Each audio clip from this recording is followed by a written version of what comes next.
আনুমানিক 13.8 বিলিয়ন বছর পূর্বে এই মহাবিশ্বের সকল বস্তু, সকল গ্রহ, নক্ষত্র, তারা, গ্যালাক্সি সবকিছু একটি বিন্দুতে পুঞ্জীভূত ছিল, ওয়ান অ্যাটম, এবং একটি বিস্ফোরণ ঘটল, যেই বিস্ফোরণের মাধ্যমে এগুলো চারিদিকে ছড়িয়ে ছিটিয়ে যেতে শুরু করলো।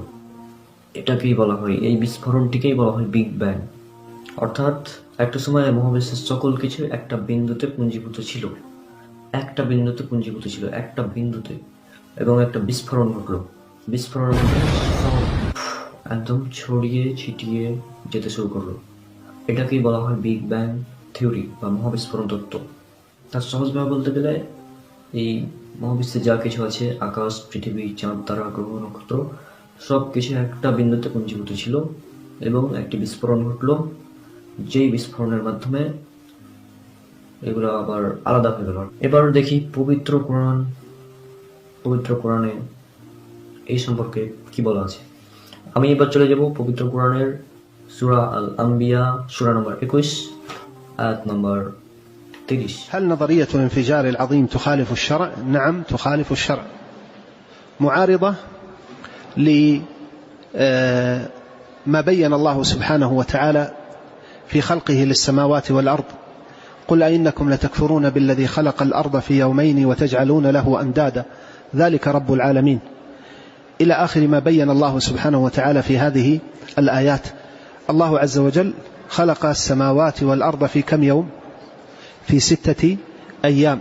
وهؤلاء يقولون إنه كانت هناك كرية صغيرة كانت تسبح في الهباء في اللا زمان ولا مكان قبل أكثر من 12 مليار سنة، ثم إنها في لحظة معينة انفجرت، فكانت بداية هذا الكون. وهذا قول لا أثارة عليه من علم ولا دليل يسنده. In the field of astronomy, in 1973, there were a couple of scientists who got the Nobel Prize, and these couple of scientists, they described the creation of the universe, and they called it the Big Bang. And they said that initially our universe, it was a primary nebula. Then there was a Big Bang. There was a secondary separation which gave rise to galaxies, the stars, the planets, the sun, the moon, and the earth on which we live. This they called as the Big Bang. The glorious Quran mentions this in a nutshell 1400 years ago in Surah Anbiya, chapter number 21, verse number 30, the ayah I started my talk with. And it says, Avalam yara lazina kafaru. Do not the unbelievers see anna samawati wal arda kanat ratqa fataknahuma, that the heavens and the earth were joined together and we clove them asunder. This verse of the glorious Quran speaks about the Big Bang in a nutshell 1400 years ago, which science has discovered recently, hardly 30 years back, 35 years back. بسم الله الرحمن الرحيم الحمد لله والصلاة والسلام على رسول الله. There is something I want to mention to my brothers and sisters, that sometimes people contact me asking me why don't you use the scientific miracles that has been mentioned in the Quran, for example about Big Bang and other theories. Firstly, yes, we do agree sometimes there is some scientific facts, not theories. It's been mentioned in the Quran, well established. But sometimes some Muslims want to extreme about this issue. They want to extreme about it. For example, about Big Bang. They say Big Bang is been mentioned in the Quran. And they mentioned the verse in Surah Anbiya, أَوَلَمْ يَرَ الَّذِينَ كَفَرُوا أَنَّ السَّمَاوَاتِ وَالْأَرْضَ كَانَتَا رَتْقًا فَفَتَقْنَاهُمَا. That those who have not believed, have they not seen that the heavens and the earth, they were joined together and Allah caused them to be asunder. And they say this is a Big Bang, theory which is mentioned in the Quran. That is incorrect. Firstly, before we say something which goes in line with any scientific facts, then we have to, there's conditions to it. You know, there's conditions to it. This verse, me myself, I used to use it before, but after Sheikh Abu Ayyad Al-Rafiq mentioned that to me, if you read the tafsir of the Quran, even the apparent meaning of the verse, it clearly goes against the Big Bang theory. Also the Big Bang theory is not a fact, it's a theory. Not every scientist accepts it. So for example, the verse speaks about the heavens and the earth are already in existence. As for the Big Bang theory, he mentioned that everything came into existence after Big Bang, time and space. And that goes against the Quran. Because in the Quran, Allah already mentioned that we created the heavens and the earth in 6 days. And of course, the time Allah is speaking about in this verse is not our time. Because the time that we calculate in our world is based upon the sun rising and the sun setting. And of course, Allah mentioned that He created the heavens and the earth in 6 days, and there was no sun or moon. So also, when you read the tafsir of the Salaf clearly mentioned the meaning of the verse, the meaning Allah separate between the heavens and the earth. So this is not we should be very careful, very cautious. Sometimes we go too extreme about it, we start twisting Allah's verses to say, yes, there is scientific theories or miracles in the Quran. No, we have to know, and sometimes you can use something, then after the scientists they say, no, we were wrong. So what does it mean now? The Quran is wrong? No. So there is some verse here, it's clear, it's a fact, it's known, well established, will never change. Will never change. But there are some of them which clearly they say is a theory. Okay? So I hope that is clear. May Allah bless you all. Inshallah. Yeah. For utilizing the modern science as a tool, I would say Salih al-Shaykh Abdullah said there's no problem using it, but don't go so extreme. Yeah, that's correct. And, Yeah. you know the issue of the Big Bang. Yeah. As Muslims, we believe that the universe was once upon a time was all together. Yeah. And Allah caused it ascend. Mm-hmm. But the problem that they felt, like the Zeki Naik and Tortoise, they said after the Big Bang, time came to existence Yeah. and space Yeah. came to existence. Yeah. But we don't say that as Sunni. Yeah. Yeah. But can we still affirm the Big Bang? No, because the Big Bang is pure conjecture. Basically, the Big Bang and evolution, they're a package deal. It's a package, right? You can't separate them. They work together. It's a package deal. So basically, if you buy one, you have to buy the other one, right? They come shrink wrapped in. You can't take her out and before you buy it. So basically, the reason why the Big Bang model, why they're defending it, even though it's, like I said, like a wrecked old man in hospital needing patches everywhere, right, is because it fits in with the evolution paradigm, right? So basically, an explosion, matter just going everywhere, chaos, right? Galaxies start forming, right? Eventually planets start forming, right? And then out of this chaos and different conditions, chaotic conditions come, biological molecules, right? It's this package deal. If you buy into the Big Bang, you have to, it follows naturally that evolution follows, right? So which is why they are defending the Big Bang, even though it is batil.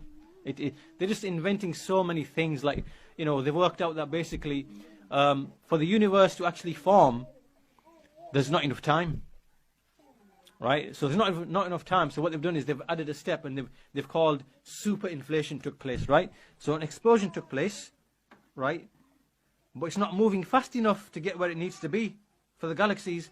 So what they said was that after, for example, 300 millionth of a second or whatever it is, all of a sudden there was huge inflation where it grew like this for like a few milliseconds, and then it slowed back down again to its normal rate that it was before, right? What caused that superinflation, right? So you've invented inflation to keep the model going, right?